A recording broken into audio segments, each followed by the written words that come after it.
Hello guys, നമുക്കിന്നൊരു grape pudding കണ്ടാലോ? അതിനായിട്ട് ഞാൻ ഒരു മുക്കാൽ കിലോ ഗ്രേപ്സ് എടുത്തിട്ടുണ്ട്. കുരുവുള്ള ഗ്രേപ്സ് ആട്ടോ എടുത്തേക്കുന്നത്.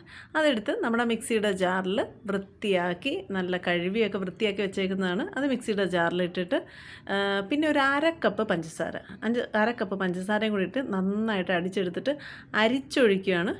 അരിച്ച് നമ്മുടെ നോൺ സ്റ്റിക്ക് കടായിൽ ഒഴിച്ച് കഴിഞ്ഞ ശേഷം നന്നായിട്ട് മിക്സ് ചെയ്തിട്ട് അതിൽ നിന്ന് കുറച്ച് ഒരു അര കപ്പ് എടുത്ത് മാറ്റി വെച്ചിട്ട് അതിനകത്തൊരു 3 ടീസ്പൂൺ കോൺഫ്ലവറും കൂടി ഇട്ട് നന്നായിട്ട് മിക്സ് ചെയ്തിട്ട് അത് മാറ്റി വയ്ക്കുക. എന്നിട്ട് മറ്റേ ഉണ്ടല്ലോ നമ്മൾ അടുപ്പത്ത് വെച്ചേക്കുന്നത്, അത് നന്നായിട്ട് ഇളക്കി